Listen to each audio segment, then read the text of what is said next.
notes for my promo on my wrist. Dr. Britt Baker.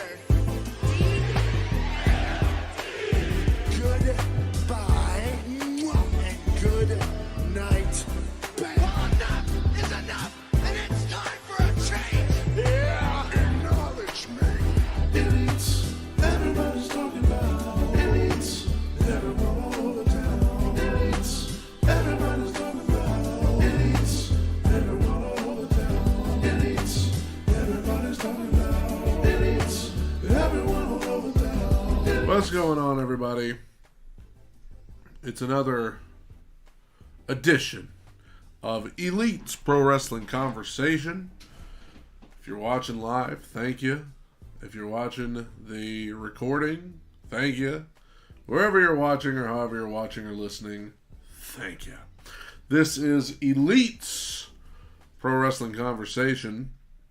And it's Friday night, which means SmackDown was tonight.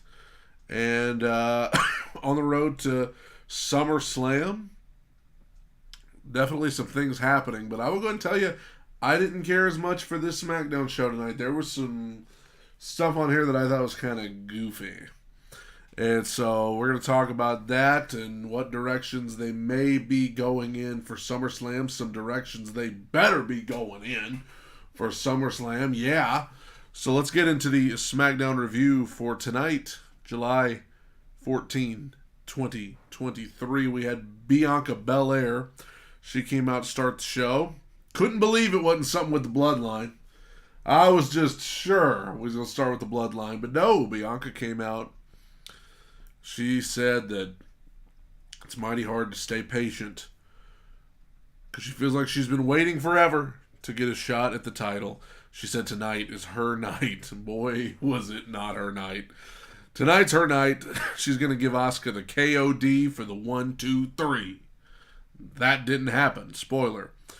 She got interrupted by Charlotte. So, Charlotte came down. They were in Raleigh, North Carolina, so she made a comment about being in Flair country. Said she hopes Bianca wins tonight. Why? Who knows? She said when Bianca wins, she's next in line for a shot at the title. And she wants to face Bianca once she beats Asuka tonight. Bianca says, listen, she's like, I am solely focused on Asuka. I don't want to shift my focus to anything else, but if I do win tonight, nothing could be bigger than Charlotte versus Bianca at SummerSlam for the title. Charlotte agrees. They shake on it. Charlotte gives a woo. And I wrote in my notes, I was like, this was an odd segment. So, Charlotte apparently cannot be next in line for the title unless Bianca's the champion. She can't face Asuka for the title. I don't know. They're just all very weird to me. Charlotte and Bianca making this truce that Bianca, you go win tonight and then I'll face you at SummerSlam. Okay, that's fine, but like the fact that Charlotte was so adamant about this, that she went through all the rigmarole that she did on this show, I don't know. Brawling Brutes were in Gorilla, getting fired up for their matches tonight. Ridge Holland, this is what he said. He said, these guys keep talking about Friday Night SmackDown, and tonight they're going to get eaten alive. These guys keep talking about Friday Night SmackDown, and tonight they're going to get eaten alive. So you better not talk about Friday Night SmackDown. You better not talk about it, because you're going to get eaten alive if you do. Sheamus and Ridge Holland versus Pretty Deadly. Pretty Deadly are so, like, they just, their music goes off. It sounds like something from Mamma Mia, which Cole made a reference to tonight.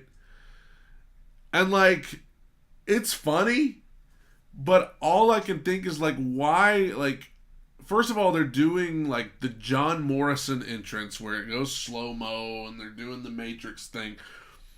And I would at least make their manager Tyler Breeze or something, because they're doing the exact same gimmick as Tyler Breeze. Prince Pretty is what he calls himself on the Up Up Down Down YouTube channel. Why not just bring him in, put him with them, let him be their manager, whatever. I don't know. But they came out, and Cole, I was going to say, he kept talking about how Theory was apparently asked about his relationship with Pretty Deadly. And Theory was offended because shouldn't good-looking guys like them be able to hang out? So I'm like, is the insinuation that they're gay? That Theory and these other two guys from Pretty Deadly are gay? Like, I don't know what they were trying to get at.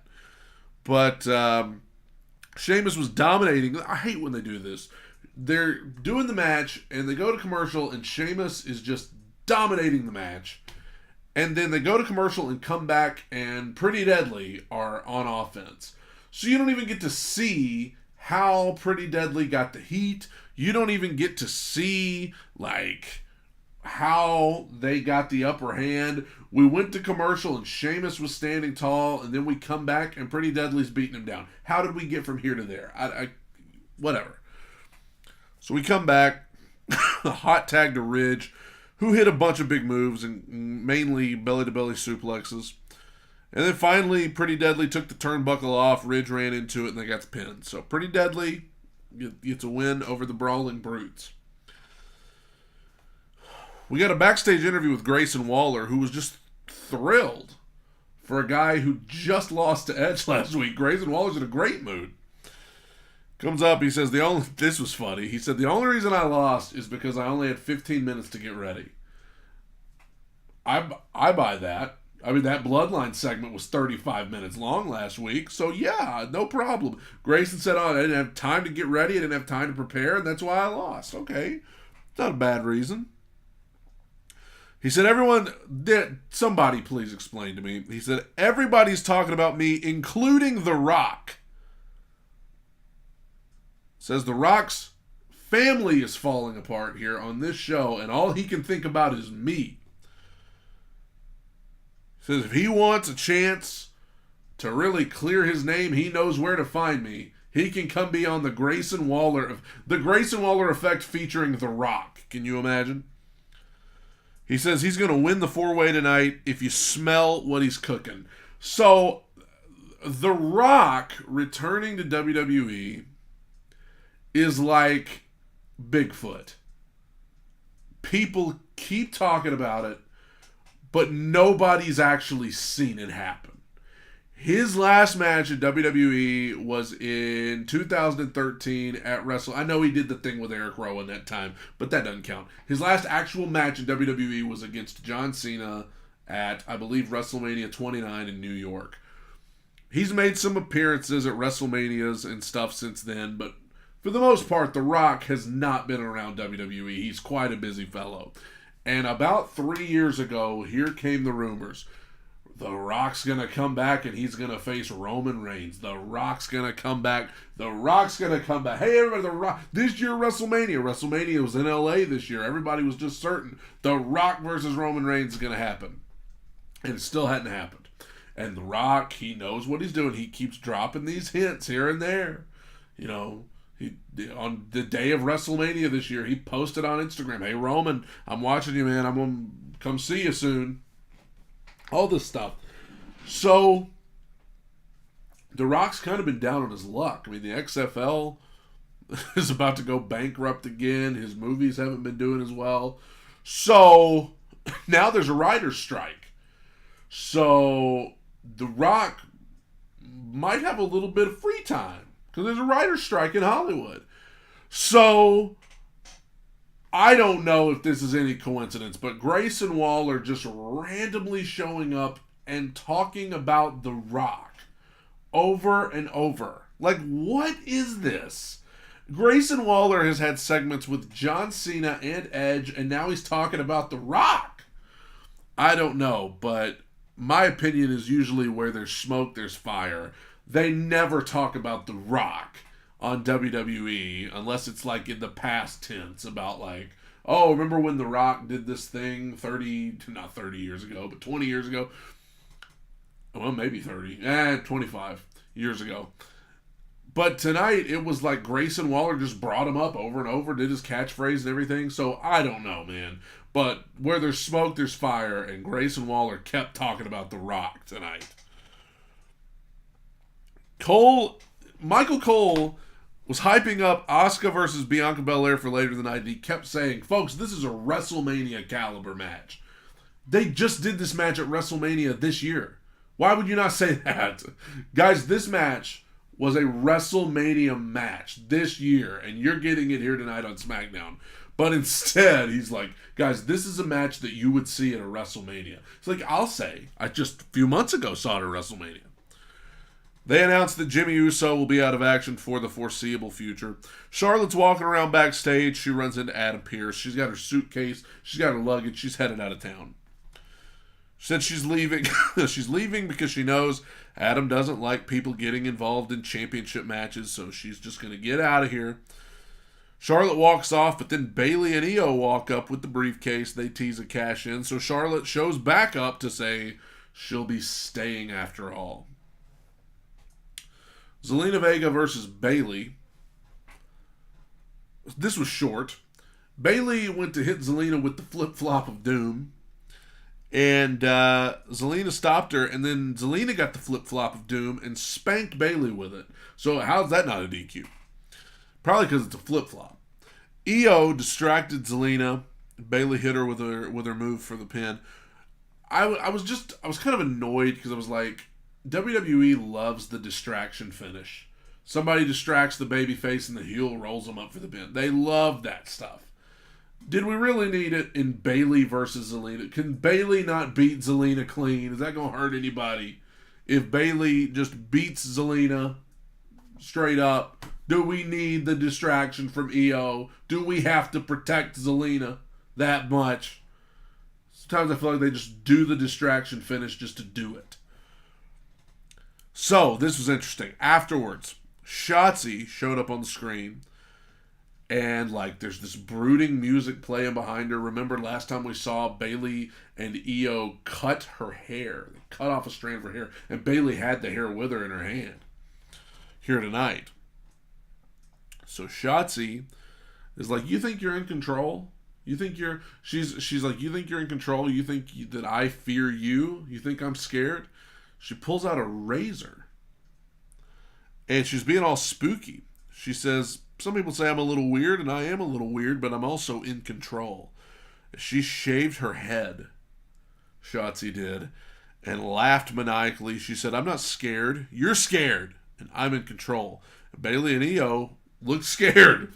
So I was watching this, and I liked this. I was like, dude, Shotzi is shaving her head. She's like, going all out. She's gonna go nuts with this character, and they're gonna do something with Shotzi. I'm sitting here watching, and cool. Shotzi's kind of just been floating in the wind since she got there.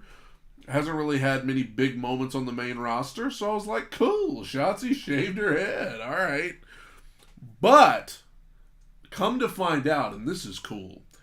In real life, this part's not cool, but Shotzi doing this for this reason's cool. So Shotzi's sister apparently has cancer and is going through chemo right now. And, of course, has lost her hair as a result. So Shotzi doing this was in solidarity with her sister. She wanted to shave her head. They used it for this angle here. And that is really cool of Shotzi to do. I liked the angle anyway. But to know that there's a reason why she shaved her head for real, that is very beautiful and very touching and an awesome thing for her to do. So I like it. I like what it means for her character on TV as well, even though that's not the most important part at all. But I like that as well. So Jey Uso comes out. I thought this was funny. Jey Uso comes out, and Michael Cole and Wade Barrett are trying to sell us on the fact that we've never seen Jey like this. He's totally unhinged. After I just watched Shotzi have a total breakdown on the screen and shave her head. I'm like, okay, I know what unhinged looks like. The character Shotzi, I know in real life her sister and everything, and that's beautiful. But as a character on television, in storyline, she shaved her head because Bayley's made her go crazy. So now they're trying to sell me on the fact that Jey Uso is unhinged. I'm like, no, I just watched Unhinged right there. So Jey comes down and says that growing up, he and Jimmy were inseparable. They're twins.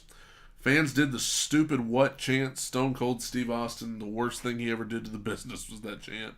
But Jey went with it. He said there's something about being twins that makes it special. If one twin is sad, the other one's sad. If one twin's happy, the other's happy. If one twin is hurt, the other is hurt. And after last week, Jey feels hurt too. He never thought that either he or Jimmy would be hurt by their own family member. He said he respects their whole family, but he has no respect for Roman. He said he's going to spank Solo. He said, I'm going to spank Solo like I did last week. My dude was spanking Solo just a week ago. And he said Heyman has been using his family for puppets for 40 years, and it's over now. Jey said he's the tribal chief, and out comes Paul Heyman and Solo. Heyman said Solo wants to enforce the peace. He sure looked like he wanted to enforce the peace. He looked like he could kill somebody. Heyman said next week Jey and Roman will go face to face and discuss the rules of engagement. Huh? Heyman said the way Jey is so upset for his family is making him sound more and more like a tribal chief every day. Solo didn't actually say anything, but according to Heyman, Solo said that Jey has no self-awareness.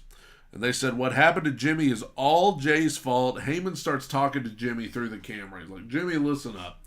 He's like, it's me, your favorite Juso. The Juso? Huh? He needs to have shirts made. The Juso. He says, Jimmy, I want you to hear me.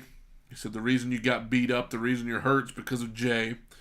Heyman tells Jey that Jimmy, nor his parents, nor anyone else will ever forgive him for all of this. Solo gets the mic and says what happened to Jimmy is all on Jey. Solo says he'll never forgive Jey for what he did. So Jey and Solo start brawling. Jey kicked him out of the ring, turned his attention to Heyman, and the people just went crazy. They wanted Jey to beat up Heyman.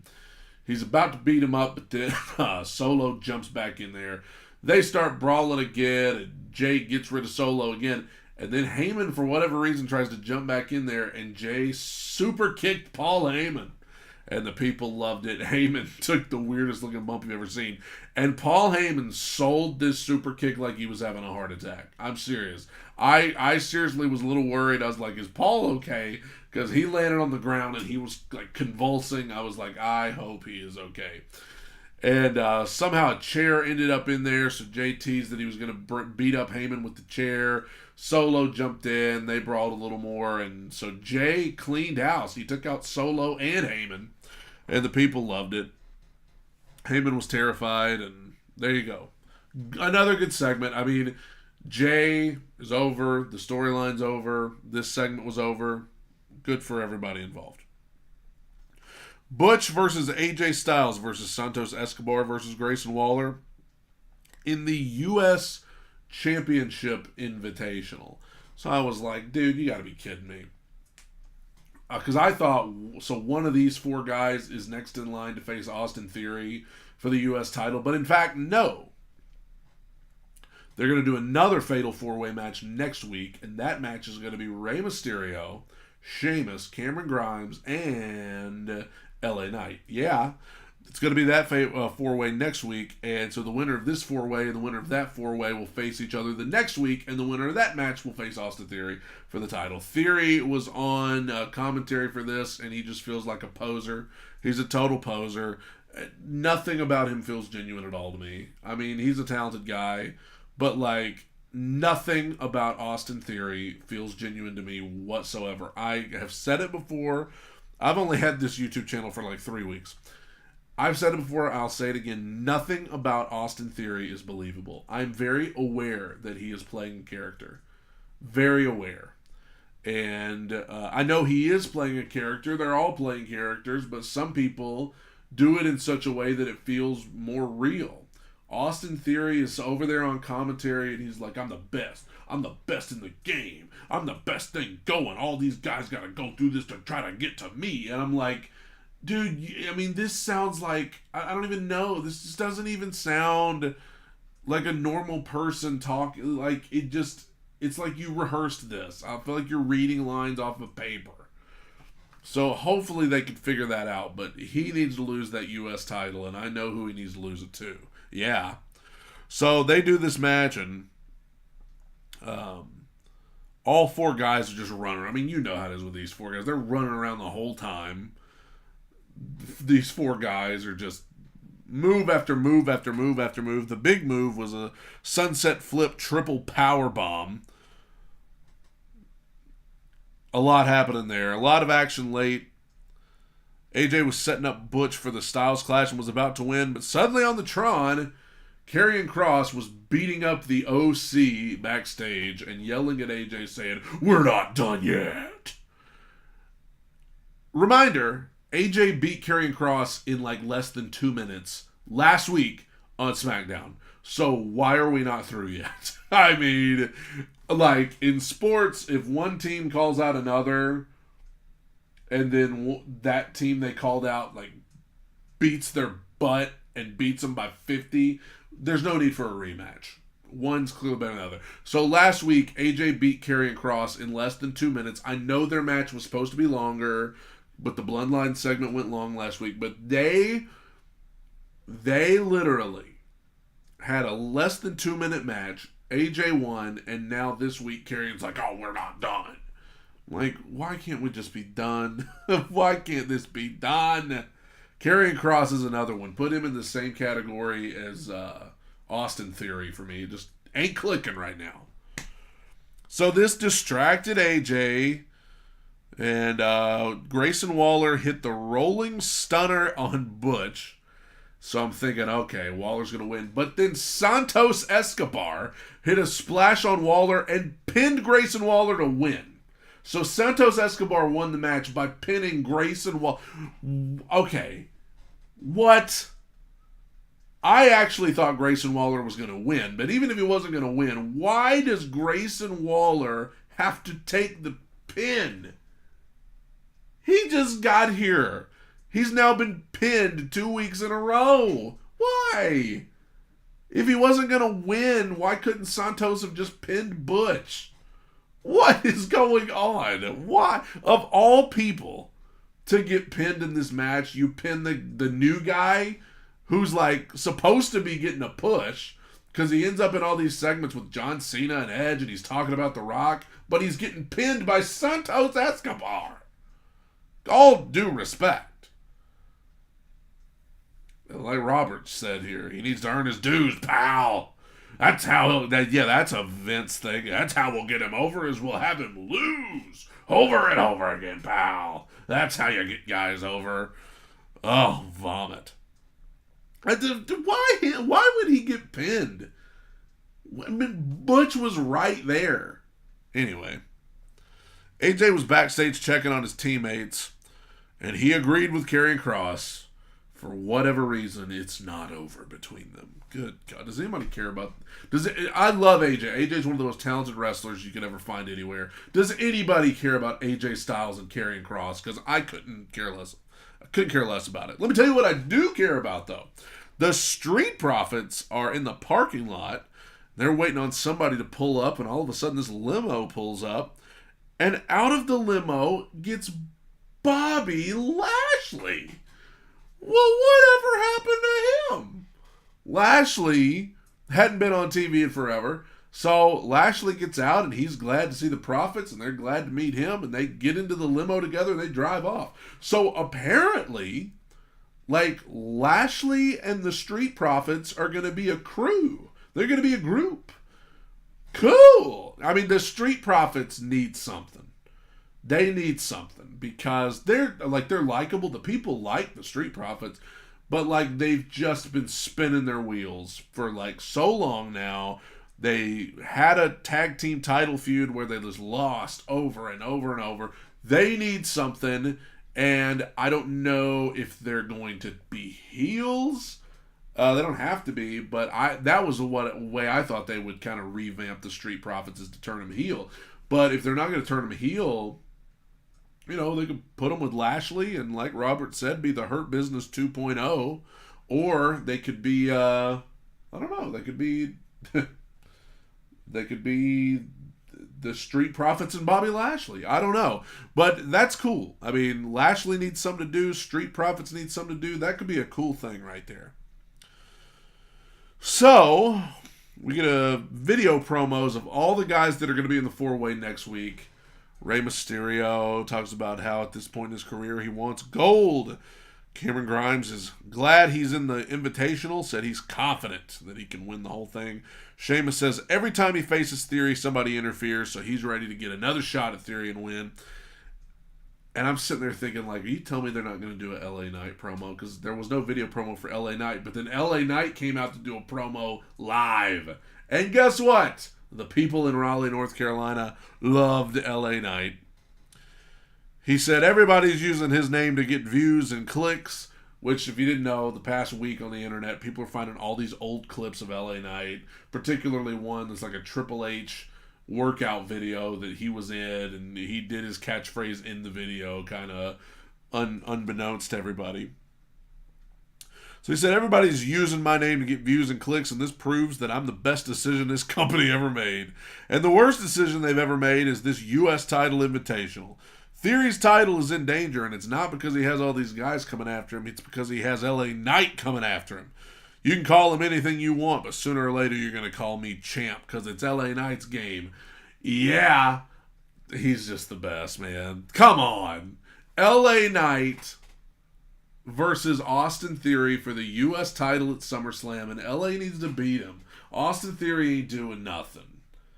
I'm telling you what, dude. If they do Austin Theory and LA Knight, and they do the Heartbreaker again like they did at Money in the Bank, and LA Knight comes up short again and Theory retains, ain't no doubt about it, Vince is in the creative room then. Because you know Vince loves him some Austin Theory, pal. Okay, main event. Didn't care much for this at all. Bianca Belair versus Asuka for the women's title. Immediately, so apparently at some point I missed that Adam Pearce kicked Bayley, Io Sky, and Charlotte out of the building. He banned them from the building. I don't remember when that happened, but apparently he did that. Because as soon as this match started, here come Bayley and Io in the crowd, and they've got tickets to let you know that they bought. That is such a they did that with Bianca a couple weeks ago. It's so stupid. They got banned from the building, so these employees of the company had to go buy a ticket to get in. That is so stupid.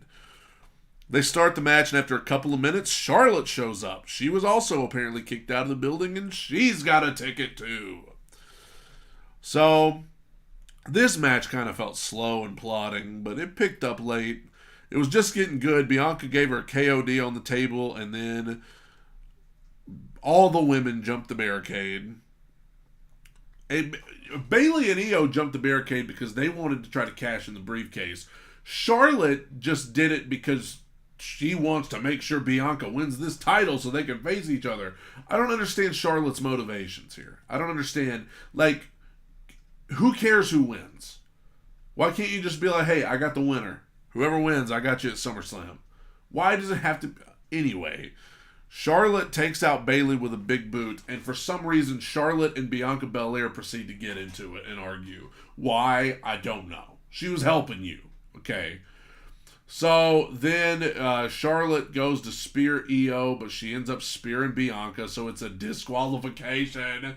There's no excuse. We should ban DQ finishes, and especially in main events. DQ finish. So they're all laid out. Io wants to cash in the briefcase. So they throw Asuka into the ring, and they're going to cash in. Io goes to the top rope. Bayley's standing there with a briefcase trying to hand it to the referee, but Asuka pops up and spits the mist.